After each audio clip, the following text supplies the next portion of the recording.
Good evening, ladies and gentlemen. I thought it'd be a good time to revisit the whole, social contract and the pandemic issue. And one of the things that I've noticed, of course, you can, if you follow the news at all, you're starting to see tension, right? How should we respond to the current situation of the governors, different mayors, the president, the senates, right? Getting all this different sort of the general consensus that was there is starting to fray a bit at the edges, which is, of course, not surprising in the least, given that we have a country of 300 million plus people, 50 different states, 50 different leaders, lots of regional variation, lots of different expectations of what your leaders are going to be doing for you. But the other thing I really notice about this is the degree of difficulty that decision makers are facing because they're operating in a very low information environment. And I think one thing that's overlooked is because we see these numbers all the time, and we see, this many people have the disease, as many people have died. These are really, and it's not a criticism, by the way, of the people putting them out, but they're very low quality data. And the researchers will be the first one to tell you this. We just do not have the basic information that we would love to have to know how best to respond to the situation we find ourselves in. So, for instance, the one number I think maybe if anybody could know, the researchers love to know is how many people have actually been exposed.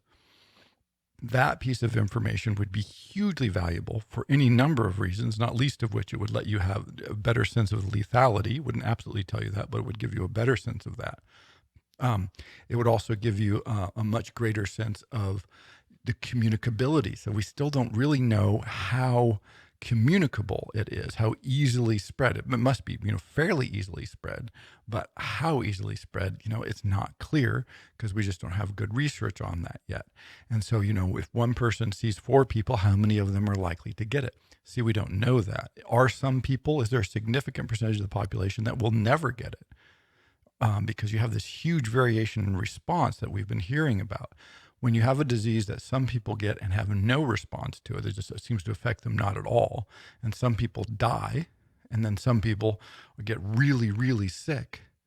See, that's weird, right? It's not, it's not totally uncommon, but what is happening there that certain people seem to be so much more responsive to and threatened by. And then people, you'll hear stories where, a lot of these people have underlying health conditions. People with underlying health conditions are subject to everything, but some of these people don't. Some healthy people have gotten and have really, really gotten sick from this. So, why this huge, what other cofactors are at work here?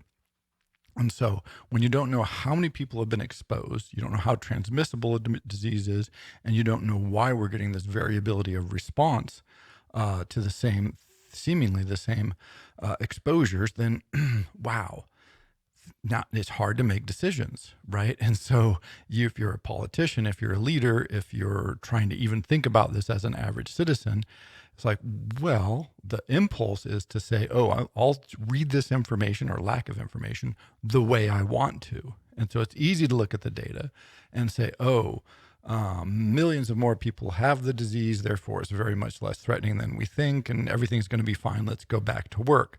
Now, this could in fact be true because we don't know. But the flip side of that is we don't know, so it could also be false. Right? So this is right. That there's the problem. The flip side of that is it could be that actually testing is getting a higher percentage of the people than we think. And so the mortality rate really is up there like 5% or something, or 4%. And if that's the case, then wow, this is really a dangerous, threatening sort of environment to be in. And we're going to need to stay locked down until we get a virus. And there are people who are saying that. This is equally wrong until we get a vaccine, not a virus. We have the virus. What we need is the vaccine. Until we get an effective vaccine, we just have to stay locked down because this thing has a 5-10% mortality rate, and obviously that can't happen. And so 18 months we're going to be locked down, and then forget about everything, right? But the problem with that is we just don't know. So many pieces of the puzzle are missing for us, and so you have decision makers in this vacuum trying to say, well, we don't want the worst case scenario, but we know we're doing harm with shutting the country down. We know that's, damaging the economy. and isolating people is not good for their health. All these things, it's easy to just roll that out against an unknown. We know the pain, we don't know what the total threat is. And so, how you modulate and adjust to that is really a struggle. It's really a challenge. And so these sorts of sort of intellectual and informational tensions are, of course, starting to undermine people's response. Some people really digging in on both sides. Some people saying, just open the economy now, let's get this over with. And other people are saying, no, we've got to lock down forever. And it's hard to know, because the real correct answer at this point is to go, we need more information. Hard to make a good, clear, strong decision until we get more information. And so you're seeing this hesitancy, even of some governors and some leaders who are saying, hey, let's open it up. On one hand, they're also saying, on the other hand, but let's do it in a safe way, which it's like, well, if we knew what a safe way was, right, we wouldn't have this problem. And so they're trying to do both sides. And the other governors are saying, well, we're going to stay closed now, but we will be reopening when we know how to do it in a safe way. So it's the exact message sort of written two different ways, right? Sort of depending on how you want to read it. It's a curious situation. So keep this in mind as we face the ongoing challenges of being, quarantined and social distancing, and seeing the economic pain and frustration that we're all feeling, that it's rolling out in this environment where we just do not have good information.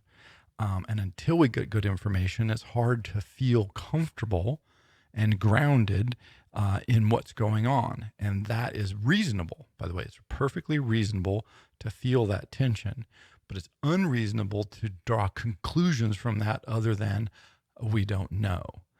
And that is just one of the biggest thinking challenges. It's the beginning of knowledge. The beginning of knowledge is saying, I don't know.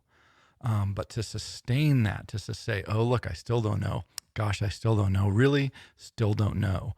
Particularly when we're under stress and feel under threat, then wow, it's a big thinking challenge, and you're starting to see the stress from this. You're really starting to feel the social stress. So it's an interesting experiment we're running.